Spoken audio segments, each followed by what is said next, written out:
No one's ever thinking about you the way you think they are, ever. No one is thinking about you the way I'm not thinking about anybody else at any other time. I'm thinking about myself all the time, and I have a feeling that most people are the same way, and even when they're thinking about somebody else and obsessing over how someone treated them, they're really thinking about themselves.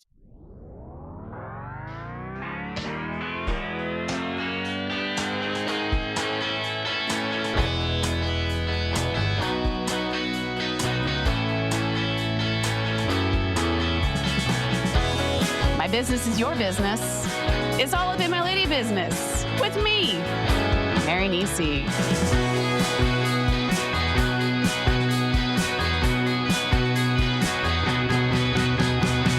Welcome to All Up in My Lady Biz today. I have the ever effusive, is that a word I can use to describe you?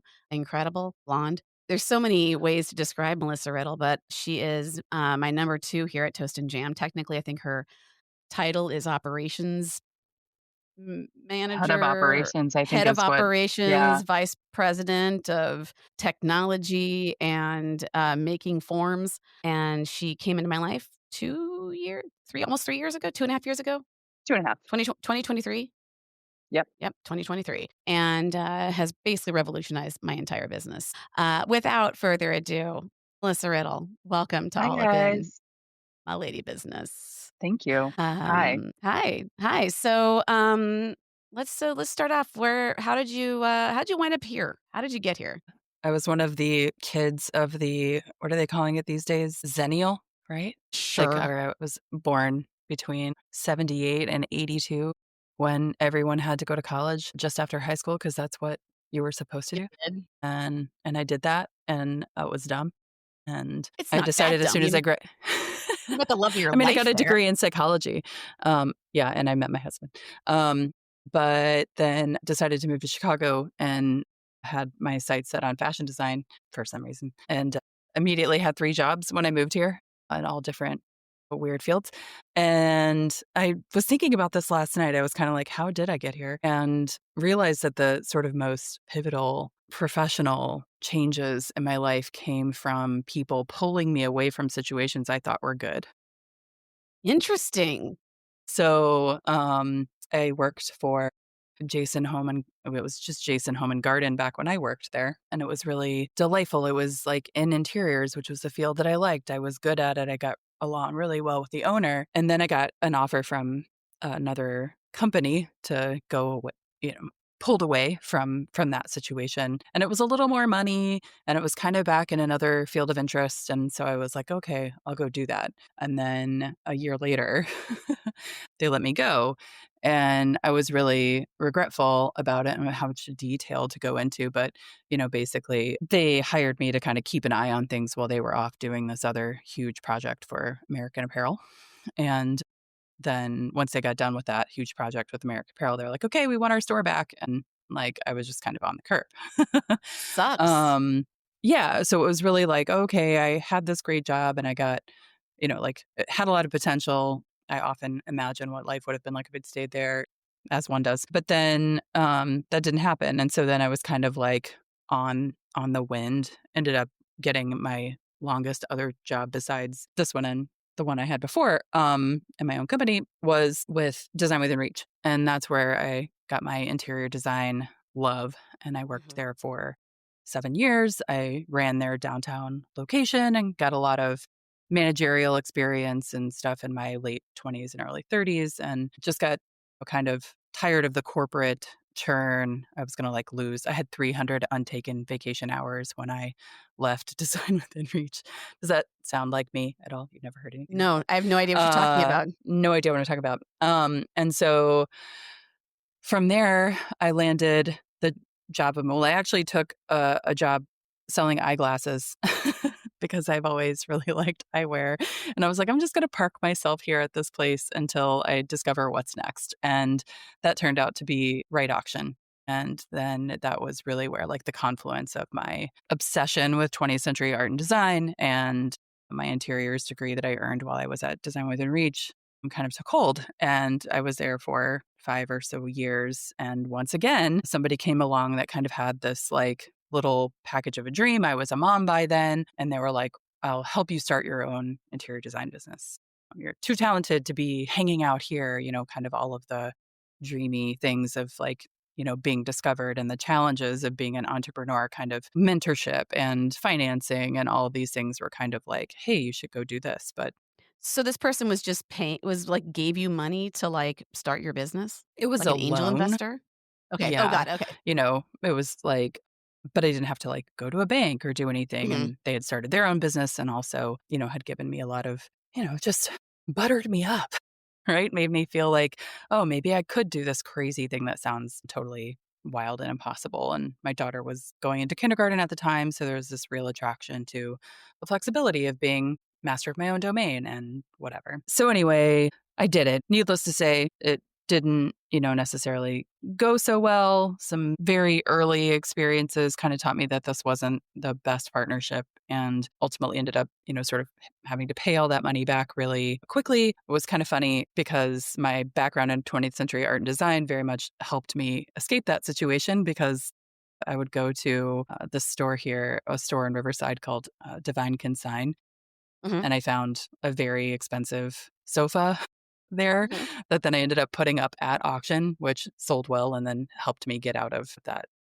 Oh, nice. But loan. so Yeah, it you was got kind of a funny. like, so you bought a couch that they were undervaluing, and then Uh-huh. then you sold it to Wright, and then you with the proceeds of that, you're able to pay off that lady? Yeah, it wasn't at Right, it was at Toomey, which now is a part of the Right Rago Universe, sphere. Yes. the Wright cinematic universe? Yes, absolutely. So anyway, I did end up selling that, the nonstop sofa, navy. Oh, it was beautiful. 14 sections, I think. Anyway, ended up selling that for a decent profit. And then that, along with like a few other things, some Jeff Messerschmitt acrylic chairs, a few other things that I found at Divine Consign, I was able to That's so net some cool. decent profit from it. So it was all kind of net even, right? Like I Mhm. was able to do these things and kind of just get out of that situation. And then so here I am fully on my own now, not really with any kind of nest egg or backup or mentorship. And then COVID happened. Mhm. And that was really challenging. So I did a lot of virtual consults and design sort of seminars for libraries, like people wanting to improve their homes during Mhm. COVID. And I would get online and do my little slideshow about, how to be like a home designer and make a little, side cash and lots of exterior paint consults. That was a big one for a long time. We're going to paint our house and it was safe to be outdoors. So doing a lot of that, really fine tuning my Photoshop skills, which is, something we now enjoy I when we're doing mean, marketing.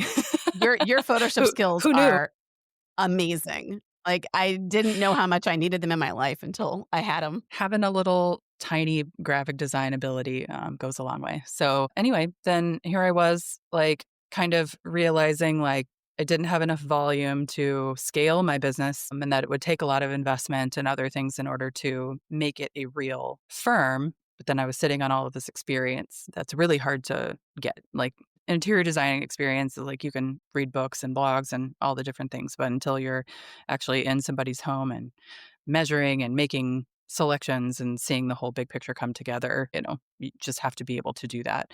And so I was like, what, do I just pivot completely?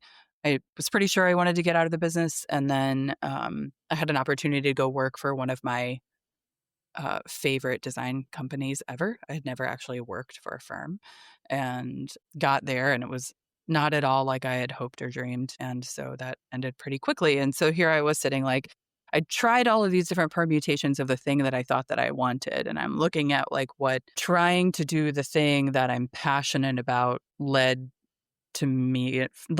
to career wise was not really what I had ever hoped for. I tried doing it myself. I tried doing it for someone I really admired and still didn't have a good thing going for myself, basically. I tried a few other little interiors things and then I found out about the position at Toast and Jam. And I had sort of been thinking, I briefly worked for uh, a former client of mine who had a med spa to see if like trying on the number 2, outfit and how that would work because my constant refrain while I was trying to save my interiors company was if I just had somebody like me, it would have been okay. Like I could have survived probably. Hey, That's me. I'm the Right? person that's like you.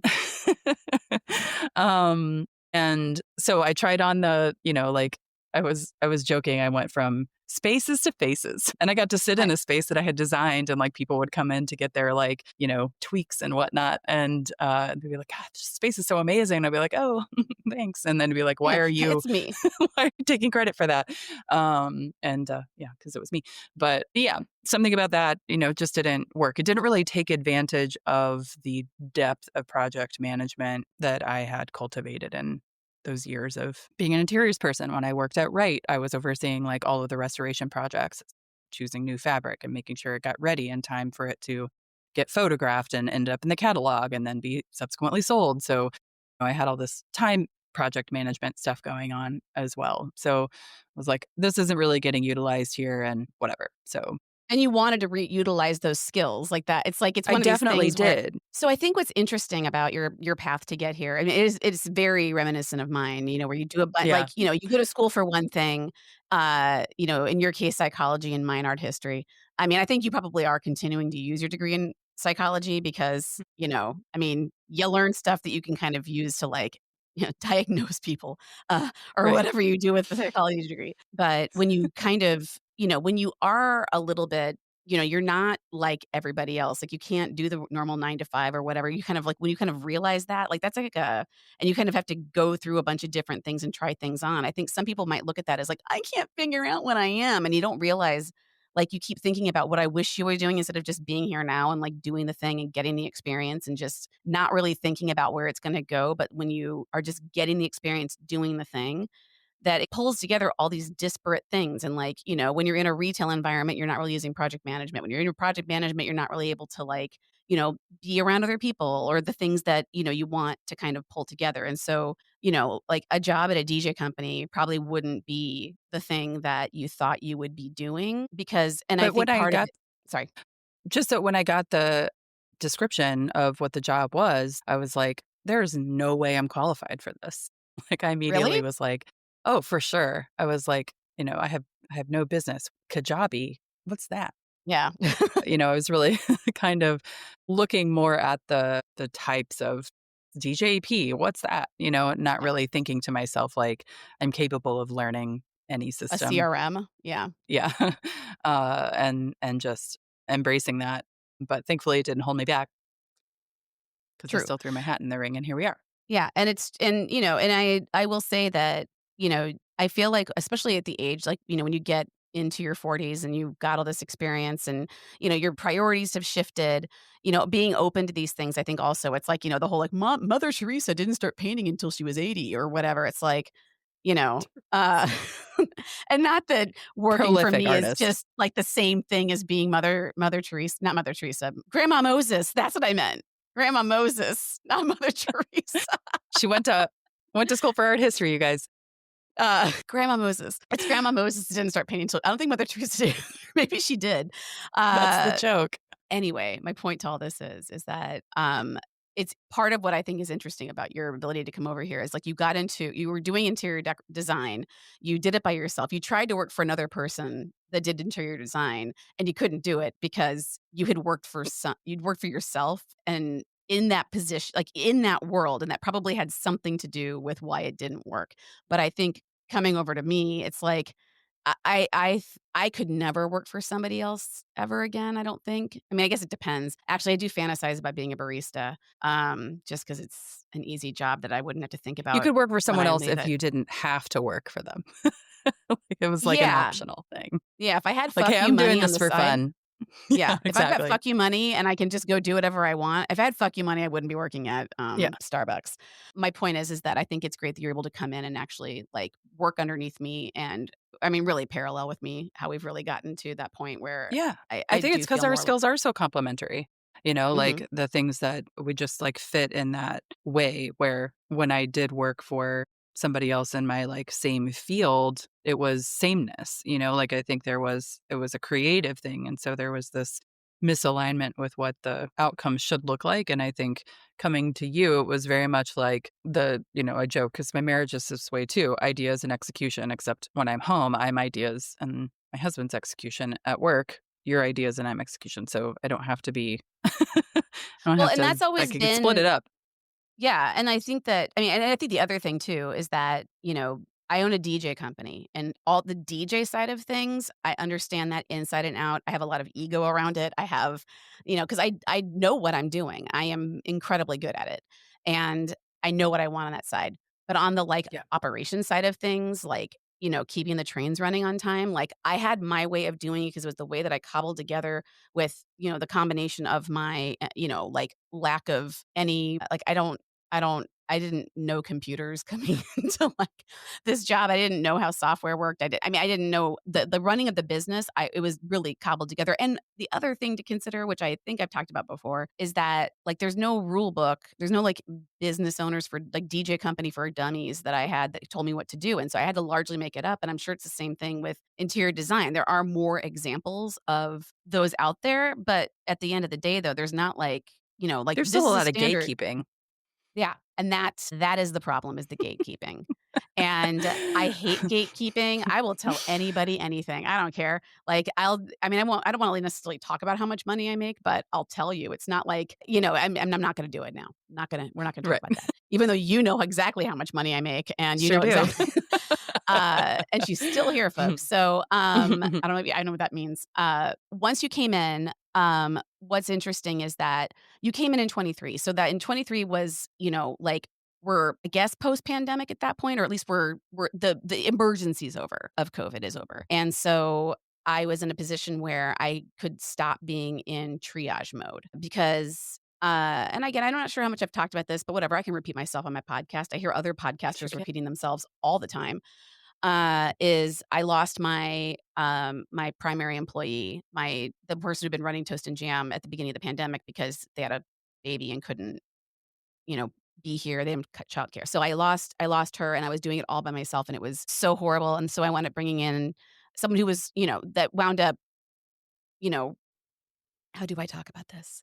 You I had a brought really in good fire mhm. There we go. person. Thanks.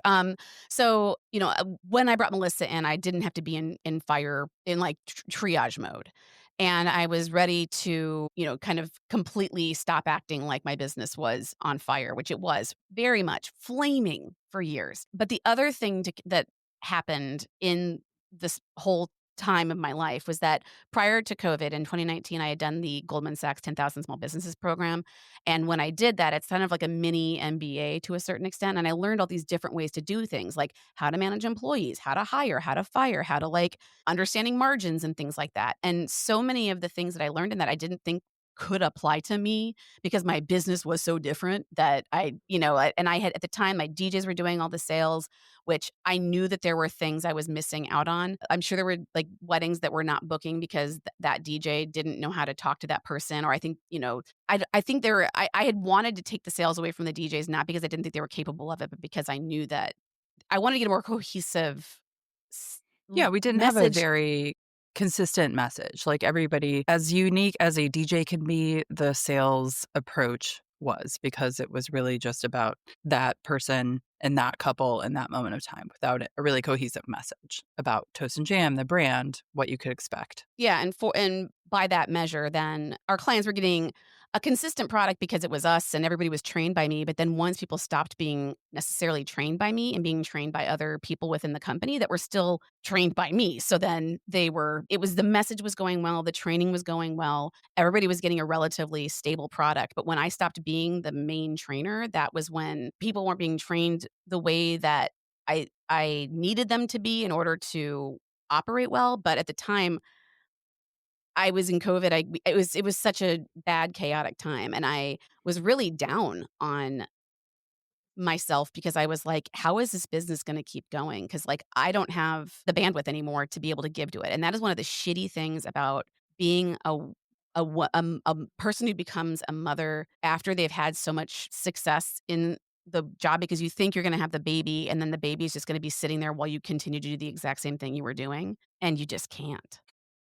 Like you Yeah. can't and I was having I had a really hard time with that because I think as a feminist, I wanted to think that I could like work as I can, I'm gonna come back to work. No, I'm not gonna be a stay-at-home mom. I'm gonna go to, there was I had weird judgment around all of it. And so, Yeah. basically, once everything was kinda burned down with COVID, I was able to be like, "Wait a minute, I can actually change these things." And when you came in and you were such a good implementer, like, things I had been trying to do for years, you just did, and then they were just off my list, and it was like and I had a lot of guilt and judgment around that because I'm like, I've got great ideas. I have really good ideas, and and they're not like pie in the sky, it's like stuff I could actually do, but, like and I would be like, "Why can't I get these things to happen? Like, I'm bad at this if I can't have the idea and then also implement it." And Yeah. between you and It's not Lorraine, a right. it really, Yeah. changed my thinking on that. And Yeah. I also trusted you. Like, there was something about you that made me really feel like you had my back and that you were doing this from a place of it's where that owner's mindset comes in, which I think you get because you were an owner. You know actually what it takes to, like, get these things going, and it's hard to get employees. I mean, you want everybody to, like, all the oars rowing in the same direction. And I have a severe codependency where I want everyone to like me, which is it is toxic to want everyone to like you. I think you're too Um hard on yourself, like, when it comes to that, like, it's just part of who you are, you don't have to judge it. I've tried to, on the opposite side of that, stop, sort of being mad at myself for not being more likable.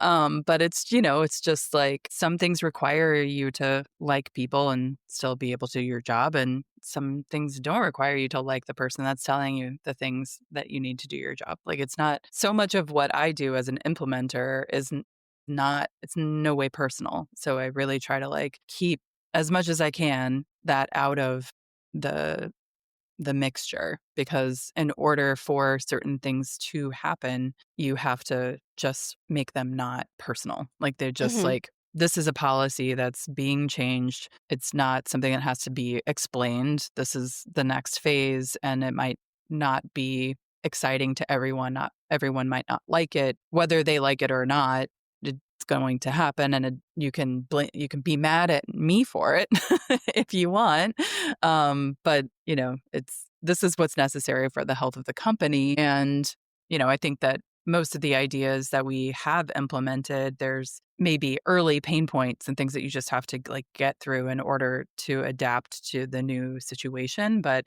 I think what I've seen through a lot of the stuff that we've done in the last 2 years is change is hard, but mhm. once you get used to what the change is, you start to realize this is so much better. And so Well, and it's like, if you could just go ahead and forward this is probably going to be better. It's going to be annoying to me for a minute, but I'm going to trust the process. Then, like, everyone could be a lot yeah, happier and it's in hard for me life. to trust well, and I want like, when I have an idea, and I think this is like a normal, like, sort of ADHD, whatever buzzword thing, but it's like, I want my Oompa Loompa now. Like, the second that I have an idea, I want it fully formed and done and happening, and if it's not doing That's that, how then I what am have at I home, Mary. yeah? You Yeah. want your Oh, di like, your dishes I washed want now, I want the or banquette upholstered now. oh. Oh, Like, it's yeah. usually has something to do with, like, some idea of painting, like the number of times I've just But here's the decided thing, in the though, is that morning I'm gonna paint my living room. That happens a lot. and that's where your implementation is amazing, and you're like, perfectionism, but not I mean, Yeah, you are really good at getting it to look exactly the way you want it to look, that's true. uh, and that is, but for me, it's like, I have a hard time seeing the end when I'm in the middle of it. Mhm. And, like, I can see the end at the beginning, and then I can see the end at the end. But when I'm in the middle of it, I feel like, "This is horrible. This feels terrible. Oh, is this even the right thing? Maybe we should just stop doing this and just go back to how it was." And that really paid off because in the last 2 years, like, I mean, we are dialed in a way that I didn't think was possible. And, It's kinda and I wild. it really is, and I do think to go back to what you were saying about, like, not taking it personally, which is really hard for me because it's my business, so why wouldn't I take it personally? It's like the 4 agreements of it all, like, to keep going Mhm. to go back to that well that I can never remember the 3rd one. And I don't know if I've talked about the 4 agreements on the pod, but I don't think I have because I've only recorded 2 pods so far this year. The 4 agreements was a thing that was really I mean, Looking I've it read up. it before, but then when I was, at my yoga retreat in January, it was, like, the theme of it, and it really kind of hooked into my heart, and The Four Agreements is a Tolmec fable, and it is to always be perfect with your word. It is don't take things personally, don't make assumptions, and always try your best. You And did I it. know, I remembered them. I remembered them. And taking it like, and the thing is that like me not taking it personally, but I'm also expecting the other person not to take it personally because, no one's ever thinking about you the way you think they are, ever. No one is thinking about you the way I'm not thinking about anybody else at any other time. I'm thinking about myself all the fucking time. And I have a feeling that most people are the same way.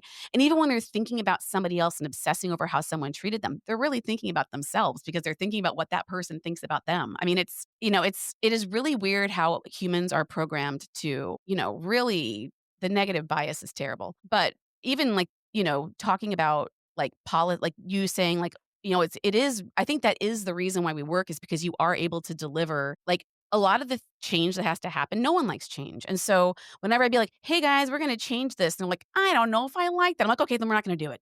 like, I just kind of, or because I get one bad comment, it kind of like makes me feel like, well, if one person hates it, everybody probably hates it. And even though my idea was good, we're not gonna do it because I don't want to have to disappoint anyone. But the thing is that like I get disappointed all the time. No one cares Yeah. if they're pissing me off.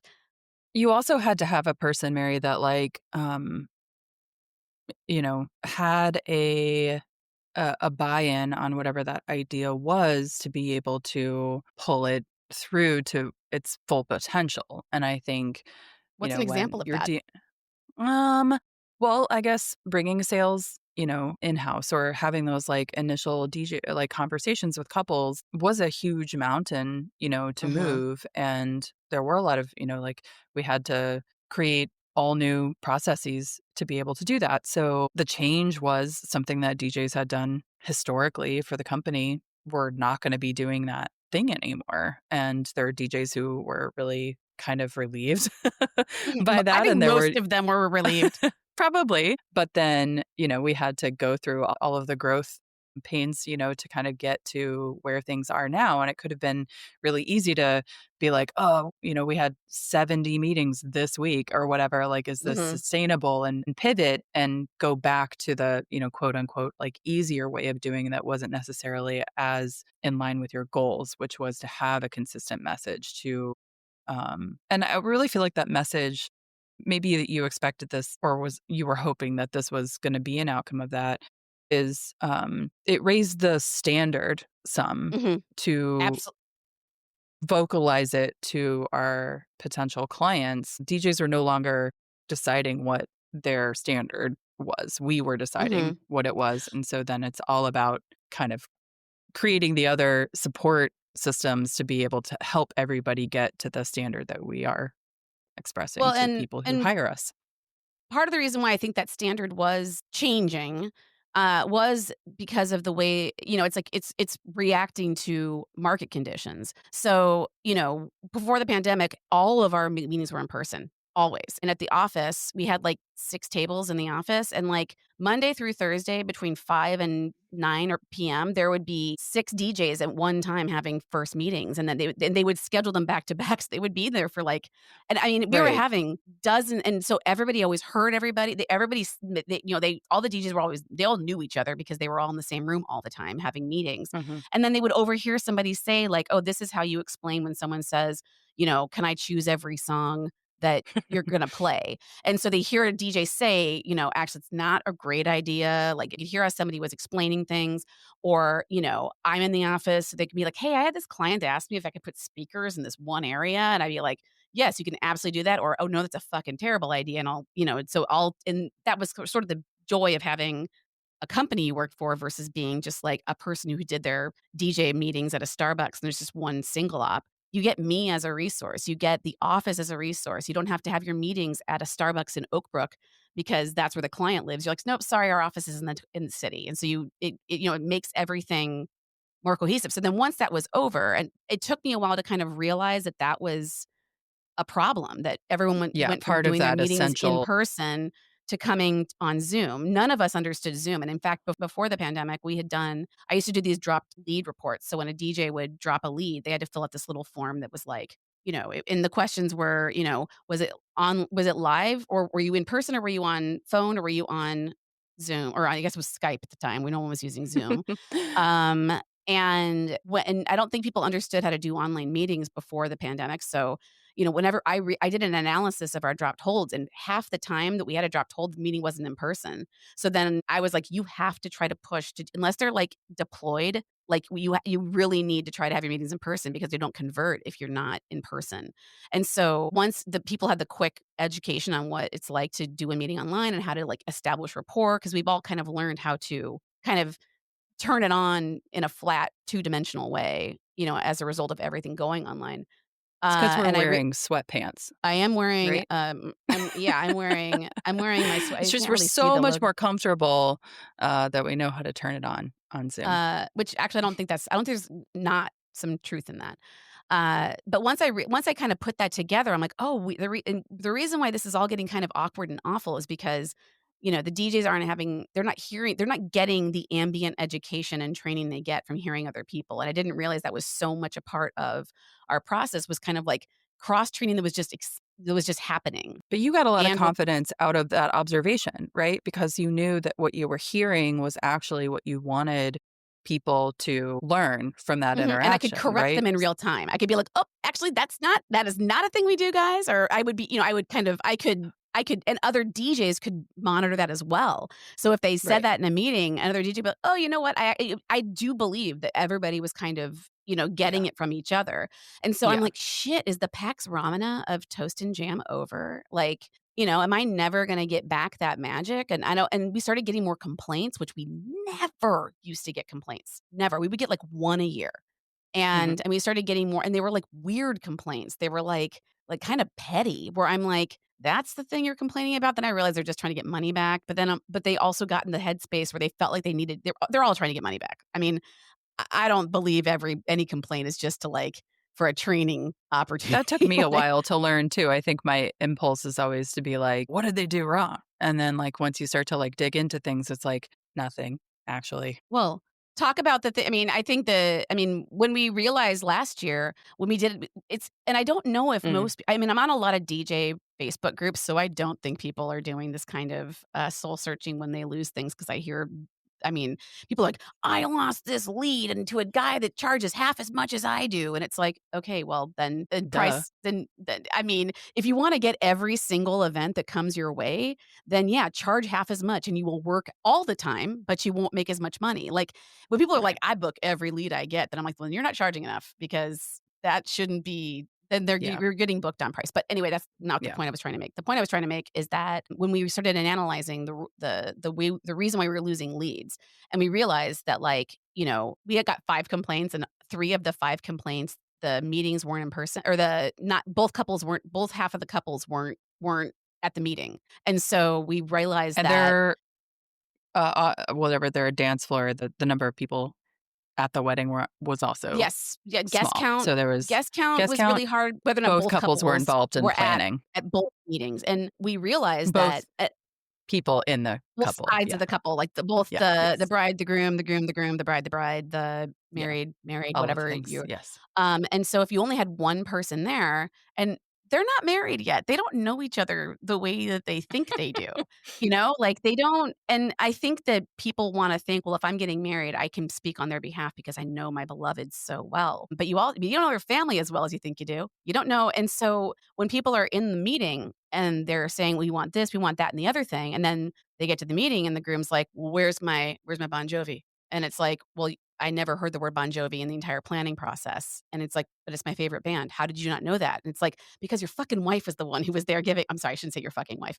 But it was like, this is why you both need to be there, is because both of your needs aren't being reflected. Or like, Yeah. it's like if the bride at the first meeting is like, "Oh, his mom is in a wheelchair and I don't think they're going to want to do a mother-son dance." And then you get to the wedding and the groom really didn't understand what he wasn't agreeing to. And then all of a sudden it's like, "Why aren't we doing a mother-son dance?" And it's like, "Well, you said we weren't doing." It's like, and if the groom had been there to be like, "No, my mom is we're dancing." Like, it's crazy, the things that could have been avoided with just better communication, which is always, Yeah. at the end of the day, the reason why anything falls apart. The other, major lift, that we've had over the last year and a half is that getting some of those things out of your brain and into our planning form.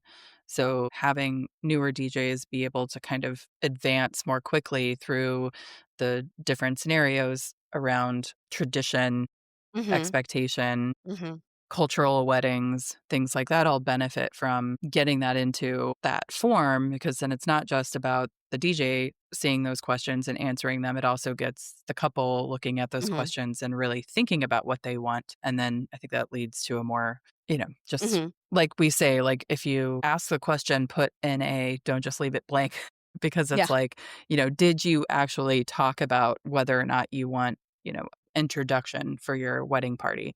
Is that why there are no names on this list? Or like, Mhm. Or did they not realize they so, had to fill or, it in or whatever? right, exactly. And even when we realized that most of those complaints were on weddings that were, like, sub 100 people, it's like, Or on you a know Sunday, or like and when just I lots of mean, factors. I do feel like post-pandemic, the weddings have gotten smaller.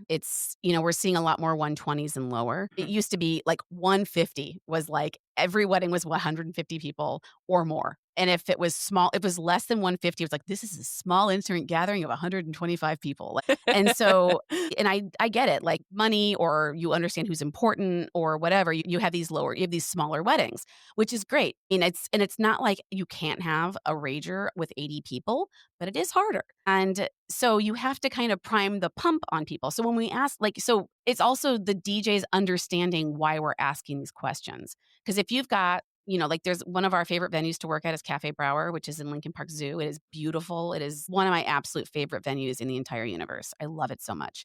But it's big. It's a big room. And I really feel like less than 150 in that room feels small. It feels empty. And so planners then, when they've got a smaller guest count, they wanna, like, spread the tables out to really fill up the room to make it seem like there's more people there than there are, which then makes a dance floor that is like you could land a plane on. And when you have a giant dance floor and 80 people, like, you cannot make a big you can't th this is a good tip for everybody. You can't make a dance floor you don't want a big dance floor. You want the smallest possible dance floor for the volume of people that you have because energy leaks out. Like if you've and so when I've seen this at Brower a million times, not really a million times, but I've seen it enough with small parties where, you've got if there's 80 people, you've got, you know, pockets of 15 people and they're dancing independently of each other and like the energy is leaking all over the place and it never gets cohesive and it never gets really fun so I'm always like push the tables together, make the dance floor as small as possible, get high tops and make four corners so you're defining the dance floor and people will stay inside of that. They won't ooze out of it. They want to be Mhm. confined. So, knowing that if you're in a meeting and you're at Brower with 80 people, it's like, okay, you really have to like push that dance floor. Don't let your planner or whoever's doing the floor plan make the tables super big, 'cause you wanna make that dance floor small, I think and, about it molecules and heat. That's like my analogy always. Is like, mm, when you have the things are cold, they move slow and there's a lot of space and they kind of like whatever. But like as things heat up, molecules move faster, they bump into each other. It's just like more energetic. So you like constrain it so your molecules can move fast and everybody dances. I don't know. I That's I'm kind of how sorry, I is that a always metaphor? picture it. Do you use that metaphor in meetings? I kinda do. Like, I've Yeah, been definitely depending on whether the the c guest count the couples necessitates yeah, that conversation, but I think, it's like you have a certain I number of something if you're gonna have a hotter dance floor if everybody's I closer sti together. I don't know understand science well enough to even understand that analogy, but I like it. I like it that it's brainy. I like that you're bringing, a braininess to the situation. Yeah, don't add Um, me. I will never at you. I will never No, not not at I will you. I never mean your audience. yeah, they're gonna That's yeah, actually that's my actually wrong. dozens of listeners that you're worried that you're gonna get, pwned in the Yep. comment section, I don't even know what because that you means. understand science and I don't. Pwned? Mhm. Pwn? It's in it's a Sounds really long dirty. story. It's Okay. leet, which is, nerd language. Okay. It's 133 T. It's like back when, like, what do you call it? I know like Linux was being, like, invented, like, the nerds that were, like, coding it, like, it was, like, using typos to actually it's like spelling, like, Oh, using letters hello on for a calculator? yes, is leet. Okay. So and so O and P are next to each other on the Okay. this is Mhm. how I understand it. Again, don't add me on this one because I don't know if I'm really understanding it better. But so when you are typing really fast and you type own, like OWN, but you hit a Mhm. P on there, so it's Mm, PWN. Like got it. it's so getting owned is so getting pwned is Uh-huh. getting owned, which Is is getting nerd owned. I yeah, did a similar whatever. thing this morning. I was typing the word Sunday and I wrote done day instead, and I was like, It all of is. those days. It's They're done all day. done days. You're all done The other thing days. that I heard this morning adjacent to this that I feel like I wouldn't be on a podcast unless I mentioned being obsessed with drag. I saw a sketch of Trixie Mattel this morning with someone lovely putting their makeup on, and she was worried that she didn't look pretty enough. And then the person was like, you look amazing. And she looked in the screen and was like, Linda Evangelista. And the guest was like, no, Linda Evangelista.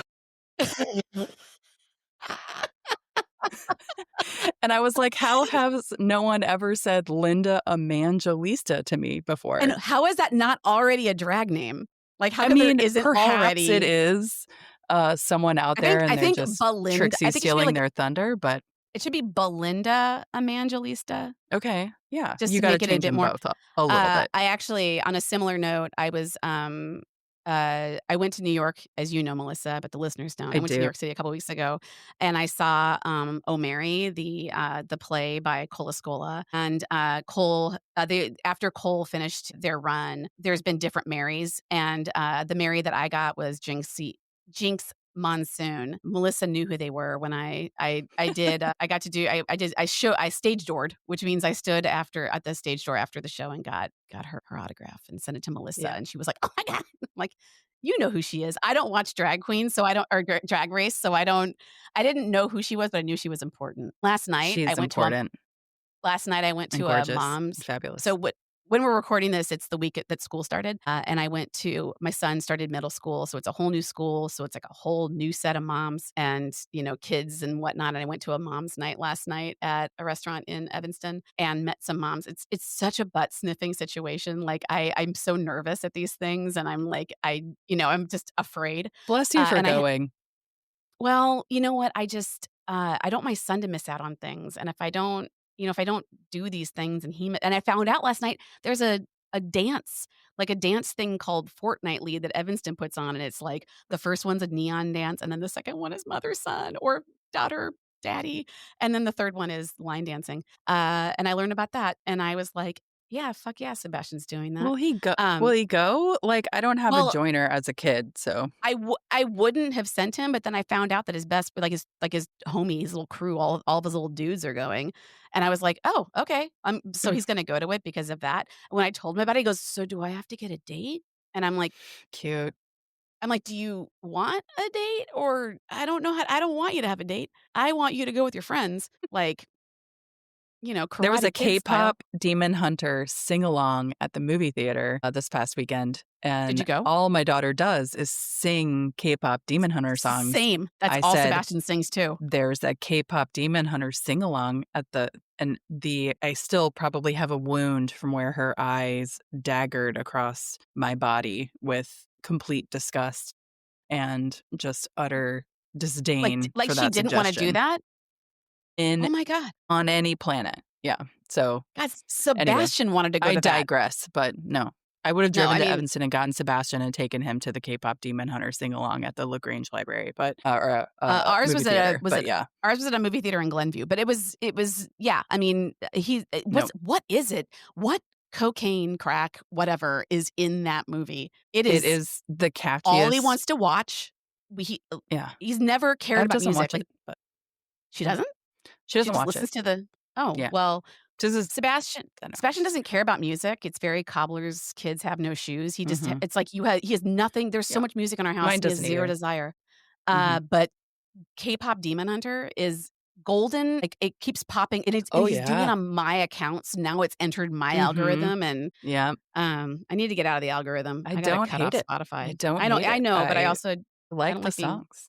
I mean, I guess one of the things you said earlier on was that, when you had the person that was your angel investor, Mhm. your initial person that gave you the wings to try this out, and when you realized that you had to buy them out and realized that you need to get them out, like, that is something that, um it kinda rang true to me 'cause I never have had a I've never had a partner. Like, I've never had it's always just been me, and, like, I could not imagine, like, having somebody with financial stake in the company that had a say that was equal to or greater than mine. Like, I don't think I could handle that very easily, and I think that probably was true with you, is that you realize, like, "Wait a minute, this person's kinda holding me back," and having somebody else kind of in there making decisions. I mean, I'm projecting that onto you, but is was that something that was, like, part of the reason why you got them out of it? No, it was definitely like, a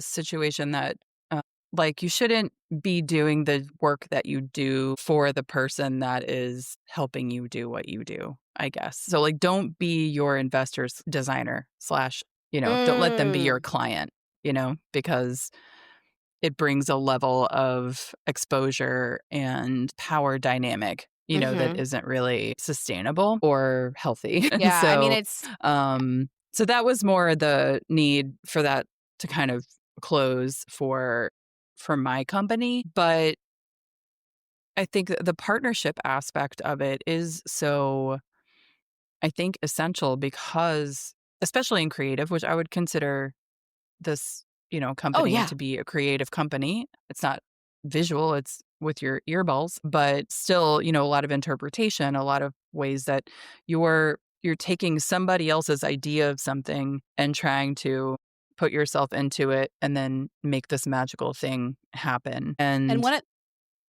go ahead. one of the things I love about you that has been so amazing in this is that you completely get my sense of humor and you understand, like, the vibe of this company and understand our branding and you understand the brand voice because there'll be things where, like, because I like to make things a little weird and a little funny, a little Mhm. cheeky, like, a little brandy, if you will. Without any prints definitely speaks to that. Yeah. Well, yeah, so, I mean, when we added photo booth services to Toast and Jam, the packages were, and it still are, sort of, if you get a photo booth with a printer, it's prints and the resolution, which when I tell you how hard I laughed at myself when I made that joke, when I realized that prints and the resolution could be the name of a project of a package, I died. I cried forever. I laughed so hard at myself on that one. And then the other one is called WAP, without any prints. Yeah, without any prints. Some people were like, "That's I don't know if you wanna do that." I'm like, "Why not? It is a song. It was number 1." Like, Yeah. it's not a wet ass This anything. is screening. Are you for us or aren't you? If Yes, you it are offended absolutely by is. "without any prints" as your package name, then you should maybe, We're I not don't your know, look person. elsewhere. Yeah, it's not, and I do think we should do an episode at some point about branding, and how much my branding is. Unique and amazeballs and core to aligning us with the people that we want to work for. Yeah. I mean, Yeah. and it's funny because I do this in my real life too, where I have a friend, Debbie, who passed, who rest in peace. She just was one of my best friends and I loved her so much. But she told me once that I dare people to like me because whenever I meet new people, I just say the weirdest shit I can just to see if they're going to like if I can, because if they're just sort of like, okay, which I do get quite a bit, especially on the North Shore. But when people are like, "Ooh, who's this weirdo?" That's how, and I can see their face, and I can see, like, even last night, the reason why I brought up O'Mary was Butt I had got sniffing? I got a T-shirt when Oh, I saw right. O'Mary that has Jinx Monsoon on it, and it says O'Mary on the back. So I was like, I need to own this, and I wore it there just to see if anybody knew who it was, like if anybody knew what it was, if anybody, and it was like there were like some people who were like, "Did you see O'Mary?" I'm like, "Okay, we're gonna be friends." You know who I am. But anyway, so Debbie used to say that I used to dare people to not like me, and she said it lovingly. She wasn't like, Of "You need to course. stop. You need to change your personality." But it's true. Like, I Yeah. do dare people to like me, and I kind of feel like that's the same thing with Toast and Jam. Is that it's Mhm. like I'm not doing the chicken dance. Like, I'm gonna make sex jokes on my photo booth uh, Mhm. packages names, like, I'm gonna make dumb jokes about, getting drunk and going through the song list and, like, I don't wanna have to, like, "Well, we're gonna have a really fun, dignified today's gonna be the princess day of your life." Like, if you wanna be a princess, I mean, I can do princess, but I'm not gonna Oh, yeah. We can actively do definitely do princess. princess, but we'll do it Um in the best ever way princess was ever done. Yeah, but partnership, I think, taking it back to that is, like, I don't think I ever expected to come to Toast and Jam and, like, I've learned so much, like, so much about myself, about my range, about my, ability to kind of have 1,400 different personalities in our employ and navigating like how to, sort of Mhm, make sure everybody has what they need. I'm not the best at, necessarily tailoring all of my messaging to each individual, but not for lack of trying sometimes. But, it's just, I managed salespeople, but I'd never managed creatives or ever, really needed to do things in that way. And so it's just been a real, I've just grown so much, and I've never mhm, really thought that like, if you just say what I do, it is represents a yeah. fraction, I know, of right? Well, and even on, what the job well, is. But and from my side, it's like, I mean, at the end of the day, I have the final say on things, like, I get that, like, and hmm and I definitely assert myself sometimes when I'm like, "Nope, we're doing it this way, and I don't care what you say." yeah, But I feel like totally. that's rare. I feel like that's rare that I am, like, putting my foot down on anything because I definitely trust you to, like, be able to take my I put what I my wanna foot do down and more often than you do. The absolutely. And hiccups it's is true, certain and I will stuff. tell you, like, I will say that there's times when, like, you put your foot down and we're like, "We're doing it this way," and I'm like and my initial and this is where, my all of my love of the Stoic philosophy and the like, is where I kind of have to, like, kinda stop and be like, "Okay, there's the pause in between the stimulus and the reaction," and think to myself, "Okay, is this the right thing?" And sometimes when you're putting your foot down, I'm like, "Actually, I've got some cracks. There's some cracks in there, and we just need to spackle them over just to kind of make sure that we've got this whole thing 100%." But I do kinda like it when you tell me what to do a little bit. I get like I mean, because I one of the worst and hardest things about being an entrepreneur is the loneliness, and heavy hangs the head that wears the crown, and, like 100%. and not feeling like, nobody understands what you're going through like a business owner does, Mm-mm. and, you get to you get to get treated like the business owner without the end game on it, and, it's like, there are things that are so hard and so difficult, and I know that every time you're making a decision, it's in the right place. It's never it's never because you were trying to cut a corner, Right. and 'cause I don't cut corners, I'm not a corner cutter, like, I'm a you gotta kill it every time kinda person, and you gotta give it all with corners and everything, Yeah. Well, I and think I that's when you were saying the owner's mindset part is like, but it's like you as an owner's mindset. Like I think one of the things that I got so excited about when I first started was how closely just naturally aligned we were on so many different things that made it so that I could make decisions confidently because I knew inherently we had the same sort of philosophy around, those things. And you probably deal with a lot of my questions. I actually saved this on Instagram that made me think of how a lot of my correspondence feels like when I email you. It's if anyone has any experience with anything or knows anything about something, please let me know. Please advise.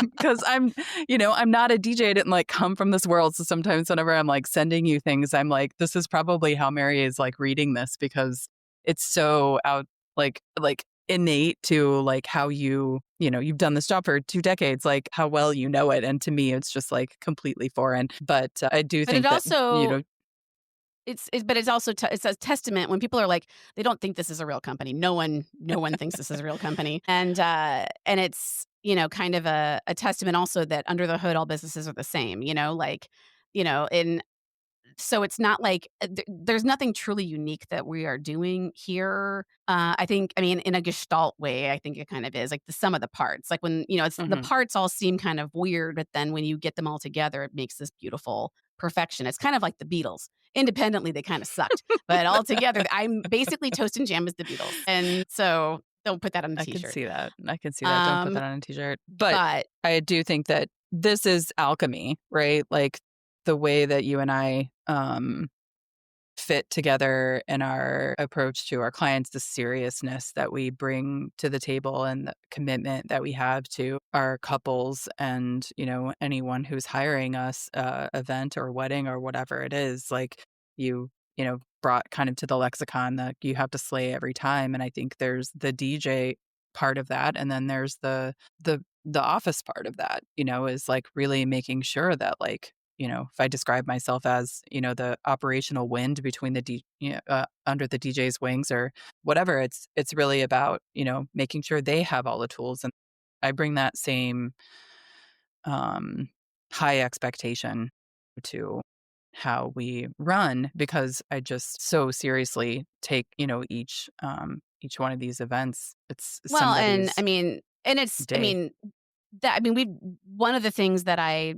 kind of beat into the DJs and that since I started the company is that, like, every part of a wedding is important as any other part of the wedding, and that starts at the first meeting you're having with them. So if you at your first meeting, if you are a little bit late or if you accidentally swear or if, like, if there's it's like when you start kind of like, those are just like little chinks in the armor, like it's like, and so if you kind of are always doing a little like fucking up a little bit, even though Mhm. nothing is super big, that accumulates into doubt. A little Yeah. bit of doubt. And so they're like, I don't know, Toast and Jam has a great reputation, but like my DJ did this and that and the other thing. I'm like, "Eh, let's just see how the wedding goes." And so then when they get to the wedding, and if everything goes perfectly, then whatever. I mean, being a little late to a meeting is not what makes you a great, it doesn't necessarily affect your ability to DJ. But if you, get in there and then all of a sudden you mispronounce a groomsman's name, you're somewhere else when it's time to start the first dance or whatever, all these things kind of become cumulative. And even if the dance floor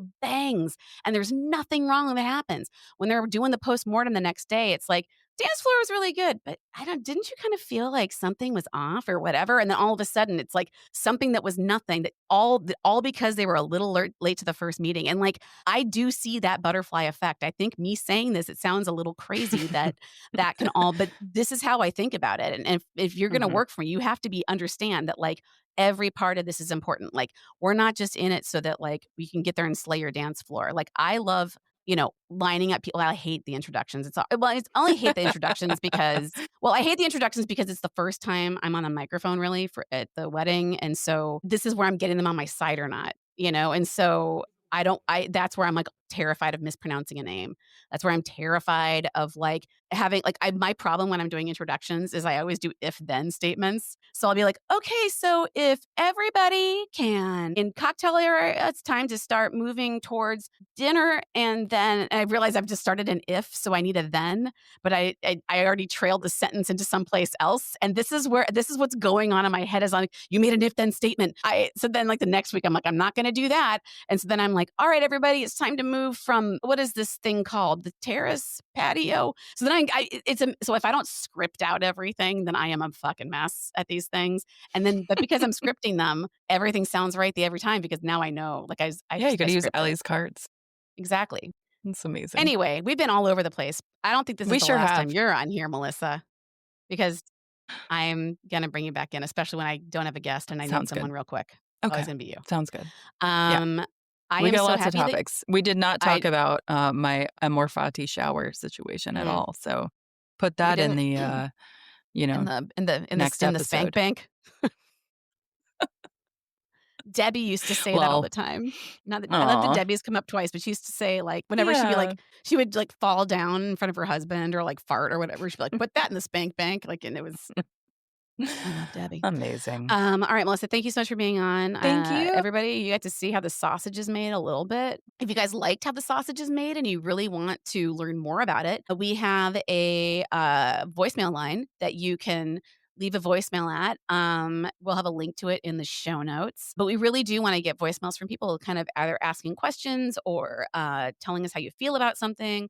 I'd love to be able to play them live and answer them. I really just wanna be an advice columnist, really, at the end of the day. I think I've got good advice. Thank you so much for being on my podcast. I super appreciate it, and, I hope you didn't feel like you had to, but you probably felt that way a little bit. I mean, you gotta break the seal, so I think now that, I have a sense of all this, Yeah. it's all gonna be It's, amazing from here. I can't wait to see where we go. It's gonna be it's going into your job description. Okay, perfect. I'll make Podcast that cover. edit. Thank you. Can you make that edit and upload it into the blueprint so that everybody has Sounds access good. to that I'll put information? an Okay. SOP Yeah. together. Yeah. All right. Thanks, Perfect. Mary. Perfect. Perfect. Bye. Bye. Thanks for listening to All Up in My Lady Business with me, Mary Nisi. We'd love for you to like, review, subscribe, follow us at All Up in My Lady Business on the gram. And if you're a female identifying person and you want to dance, you can follow. I mean, everybody can follow it, but if you want to be a part of the magic at Hot Flash Dance Party, sign up for the mailing list to find out where our next party is going to be. And if you are looking for a DJ in the Chicagoland area or anywhere else, money's the same color everywhere. Fly us out. ToastandJamDJs.com has the best. And listen to my radio show. I have a radio show on Chirp Radio at chirpradio.org. That's Mondays, every Monday from 12 until 3 p.m. CST. Today's episode is produced by Shiraz Dada. Theme song composed and performed by, you guessed it, Shiraz Dada. All right, guys. Peace out.